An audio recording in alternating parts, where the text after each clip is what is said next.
Et quand la tristesse arrive, je sais tu es là, toujours près de moi.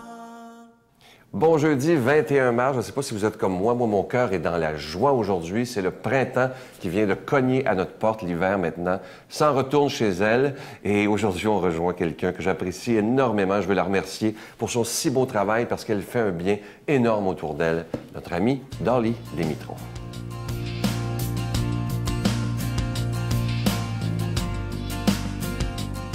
Bon matin, bonne journée. Savourer la vie. Qu'est-ce que ça veut dire, les matins de Dieu et savourer la vie? Ça veut dire que tous les jours sont des jours de Dieu qui nous permettent de vivre sur cette terre. Moi, je vous poserai une question ce matin. Je vous demanderai, c'est quoi vos priorités dans la vie? C'est quoi la première priorité que vous avez? J'ai récemment un père avec sa femme dans une consultation familiale et son fils qui vient dans mon bureau, qui me disent, le père, quand je suis toute seule avec lui, il dit, ma priorité, c'est mes enfants. Mais j'ai trouvé ça tellement aimable de sa part et je trouvais qu'il était vraiment dans son rôle de papa. Il dit, la problématique, c'est que je souviens à le besoin, puis je suis le pourvoyeur parce que ma femme ne travaille pas. Alors, je dis, mais quelqu'un, faut qu'il travaille, il faut en nourrir ces enfants-là. Il dit, oui, mais la problématique, c'est que je suis à mon compte, j'ai 30 employés, puis il faut que je sois là le matin jusqu'à le soir. Ça veut dire que je fais environ 50 à 60 heures par semaine. Mais, par exemple, j'amène mes enfants en vacances deux fois par année pour une semaine. Des fois, on a déjà été pour 10 jours, puis c'est là où je prends soin de mes enfants. C'est ça qu'ils me disent, le monsieur. Je dis, vous êtes en train de me dire que votre priorité, c'est vos enfants? Puis à la même temps, vous ne priorisez pas vos enfants, vous payez. C'est pas ça que vos enfants ils ont nécessairement besoin d'eux. Je parle avec le fils, qui est un adolescent, laissant la place à lui, style comme Jean. Puis ils me disent à moi, il dit, mon père, là, je dis, qu'est-ce que tu penses de ton père? Il dit, lui, c'est la Banque de Montréal. Il dit, j'ai jamais vu rien avec lui. Tout ce qu'il fait, c'est qu'il paye, puis ça finit là. Alors, qu'est-ce que j'ai fait réaliser à ce monsieur-là, ce papa, avec des bonnes intentions? C'est que si sa priorité, c'est son fils, c'est de passer du temps de qualité avec son fils. C'est pas nécessairement en payant que ça se passe, ça. C'est du temps. Si vous avez des priorités dans la vie, dans un premier temps, votre priorité, c'est d'être bien. Alors, c'est quoi votre plan de match, plan d'action qui va avec des priorités? Pour être bien, on a besoin de faire quoi? Lire, écrire, se ressourcer, prier, méditer, relaxer, prendre une marche, faire l'exercice. Qu'est-ce qu'on fait avec? Si ma priorité, c'est de trouver un boulot, trouver un travail, alors qu'est-ce que j'ai à faire? J'ai besoin de faire ma curriculum vitae. J'ai besoin d'y aller, de me solliciter du monde pour avoir un emploi, parce que sinon, il n'y a rien qui va se passer. L'importance, c'est de passer à l'action.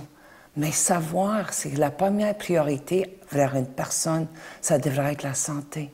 Puis quand on parle de santé, on parle de bien-être. Alors vérifiez vos priorités. Bonne journée à vous tous. Notre Père qui es aux cieux, que ton nom soit sanctifié, que ton règne vienne, que ta volonté soit faite sur la terre comme au ciel. Donne-nous aujourd'hui notre pain de ce jour. Pardonne-nous nos offenses, comme nous pardonnons aussi à ceux qui nous ont offensés. Et ne nous soumets pas à la tentation, mais délivre-nous du mal, car c'est à toi qu'appartiennent le règne, la puissance et la gloire, pour les siècles des siècles. Amen.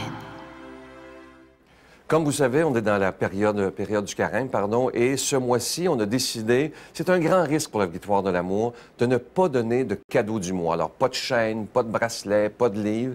Le cadeau qu'on veut vous donner, c'est que ces émissions puissent continuer à être diffusées sur l'ensemble du réseau TVA, sur Internet, sur Facebook. Et moi, je sais que je vous fais confiance. Je vous connais, on se connaît depuis maintenant 18 ans, et je sais que vous accepterez de faire un don gratuitement, sans rien attendre en retour, simplement parce que vous croyez qu'il est essentiel d'annoncer la parole de Dieu. Alors moi, je vous fais confiance. C'est un risque. Il y a des gens autour de moi qui sont plus comptables, qui m'ont dit que j'allais me casser la gueule, mais j'ai décidé de faire confiance totalement en Jésus de Nazareth et en vous qui l'aimez. Alors merci de de tout cœur de votre générosité. Je vous rappelle que vous recevrez également un reçu pour fin d'impôt. La Victoire de l'amour, casier postal 120, succursale Boucherville à Boucherville. Le J4B 5E6, je vous la redonne. La Victoire de l'amour, casier postal 120, succursale Boucherville à Boucherville. Le J4B 5E6. Également par carte de crédit, par téléphone dans le 514-523-4433, 523-4433 ou sans frais le 1-888-811-9291, 1-888-811-9291, aussi sur notre site Internet, le www.lavictoiredelamour.org. Alors, merci de tout mon cœur. Vraiment, je vous fais confiance afin que dans cette période du carême, on accepte tous de dire « Seigneur, je te fais un don et je veux rien attendre en retour. Je le fais simplement parce que je t'aime. »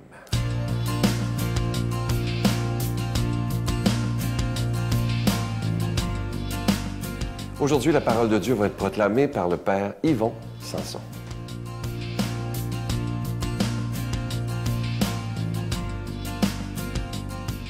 Bon matin à chacun et chacune d'entre vous. C'est bon matin et aussi bon printemps en ce 21 mars. Peut-être que la température ne nous annonce pas tout à fait le printemps, mais c'est quand même la réalité. L'Évangile d'aujourd'hui nous est donné par Saint Jean. Jésus disait aux Juifs, « Amen, amen, je vous le dis. Si quelqu'un reste fidèle à ma parole, il ne verra jamais la mort. » Les Juifs lui dirent, « Nous voyons bien maintenant que tu es possédé. Abraham est mort, les prophètes aussi. Et toi tu dis, si quelqu'un reste fidèle à ma parole, jamais il ne connaîtra la mort.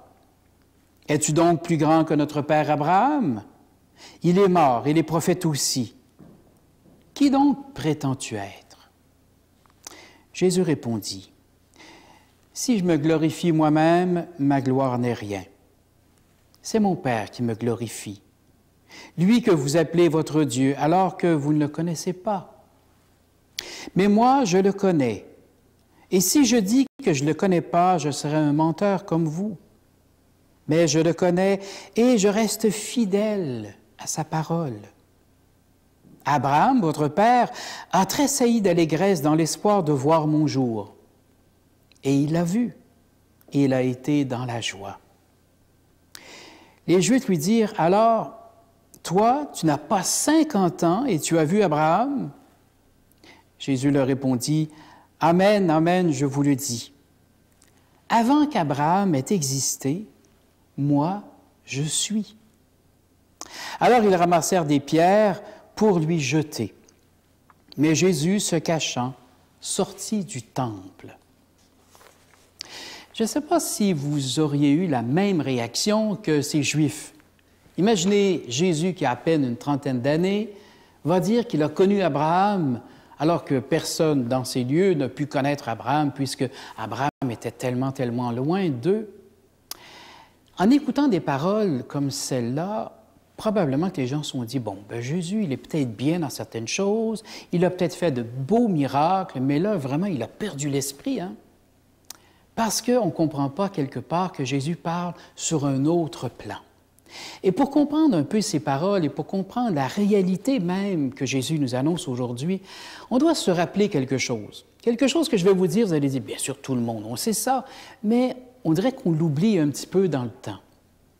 Jésus, comme Dieu, est en dehors du temps. Nous, bien sûr, on est dans le temps. On regarde notre montre, ah oui, l'émission va commencer bientôt, et puis il faut que je me prépare pour aller au travail et tout ça. Donc, on a notre montre, on est dans le temps constamment. Pour nous, c'est important. Mais Dieu est en dehors de ce temps. Tout est présent pour Dieu. Alors ça, c'est des notions qu'on connaît, bien sûr, hein, parce qu'on a étudié peut-être le petit catéchisme autrefois et tout ça. Mais à quelque part, c'est comme si on oubliait cette notion. Ce qui fait que pour Dieu, ce qui s'est passé il y a 2000 ans, ce qui se passe maintenant ou ce qui va se passer dans 2000 ans, tout est présent pour lui. Quand Dieu se nomme, il se nomme « Je suis ». Il n'a pas dit « J'étais, je suis et je serai ». Je suis, l'éternel présent de Dieu. Pour Dieu, tout est présent devant lui. Alors, ce qui fait que Dieu, le Père, Dieu, le Fils et Dieu, l'Esprit Saint, sont tous les trois en dehors de ce temps. Bien sûr, Jésus a pris naissance dans notre temps, il y a déjà 2000 ans. Il a pris naissance d'une femme, il a habité un corps exactement comme nous, et là, il devenait vraiment sujet du temps, exactement comme nous. Mais sa partie de Dieu, cette nature divine qui est en lui, est aussi en dehors du temps. Ce qui fait qu'il est capable de dire « Oui, j'ai vu Abraham », « Oui, Abraham a vu mon jour ». Et alors, il nous parle d'une chose qui est complètement en dehors de notre temps habituel. J'avoue que ce n'est pas facile à comprendre. Et pour nous, qu'est-ce que ça veut dire maintenant, puisque nous lisons l'Évangile ce matin, en ce beau jour de printemps? Le Seigneur est simplement en train de nous dire que oui, nous sommes dans le temps et nous sommes bien campés, bien sûr, et c'est très important d'être de notre temps, de notre génération. Mais il est en train de nous dire que lui, il a sauvé tous les hommes. Il a sauvé tous les hommes de tous les temps. Et que sa parole dépasse le temps où il était. Sinon, on pourrait dire, « Oh, ben, ça fait 2000 ans qu'il a dit ça, ça c'était pour les gens d'il y a 2000 ans. » Mais non, sa parole, elle est éternelle. Elle est pour nous aujourd'hui. Elle nous atteint, nous, maintenant. Alors, la parole de Dieu que nous vous donnons chaque matin, toutes les personnes qui passent à l'émission s'entendent simplement pour dire, cette parole, elle est pour nous aujourd'hui. Elle ne date pas de 2000 ans. Elle est vivante aujourd'hui. Et elle s'adresse à vous autant qu'à moi ce matin. Accueillons simplement cette parole de Dieu, une parole qui veut nous faire vivre aujourd'hui. Et accueillons aussi toute cette présence de Dieu dans notre vie. Un Dieu qui veut simplement que nous soyons heureux maintenant, parce qu'il sait très bien que dans le futur, nous serons avec lui pour l'éternité. Accueillons une fois de plus la bénédiction qui est la présence de Dieu dans notre vie, par le nom du Père, du Fils et du Saint-Esprit. Amen. Bonne journée. Je vous salue Marie, pleine de grâce. Le Seigneur est avec vous. Vous êtes bénie entre toutes les femmes, et Jésus, le fruit de vos entrailles, est béni. Sainte Marie, Mère de Dieu, priez pour nous pauvres pécheurs, maintenant et à l'heure de notre mort. Amen.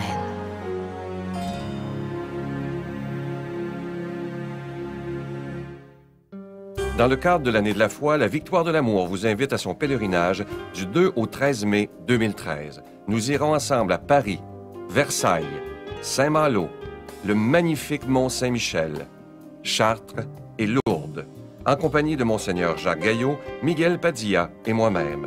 Célébration eucharistique à tous les jours et enseignement. Réservez rapidement avec Voyage Intermission dans le 514-288-6077, 288-6077 ou sans frais le 1-800-465-3255, 1-800-465-3255. Venez vivre des moments inoubliables en compagnie de celui qu'on appelle Monseigneur des Autres, Monseigneur Jacques Gaillot de Paris. Je vais vous laisser avec un très, très court texte. Écoutez bien ceci. Quand on a demandé au Dalai Lama qu'est-ce qui le surprenait le plus au sujet de l'humanité, il a répondu « L'homme, parce qu'il sacrifie sa santé pour l'argent. Ensuite, il sacrifie tout son argent pour retrouver la santé. Par la suite, il est tellement anxieux au sujet de son futur qu'il ne profite même pas du moment présent. Le résultat est qu'il ne vit ni le moment présent, ni le futur. Il vit comme s'il était immortel et il meurt n'ayant jamais vraiment vécu. » Très, très belle pensée, très belle phrase de Dalai Lama. Je vous souhaite une belle journée et j'ai déjà hâte, moi, de vous retrouver demain matin. Bye bye. Et c'est ça, la relation que tu peux avoir avec Dieu, c'est que si tu sens vraiment que Dieu est en toi, puis que tu ne peux pas te cacher. Il n'y a pas il n'y a pas de cachette. Et quand tu comprends ça, bien, tu fais face à la situation, honnêtement, puis tu vas de l'avant. La Victoire de l'amour remercie de tout cœur les Résidences Soleil de leur accueil si chaleureux.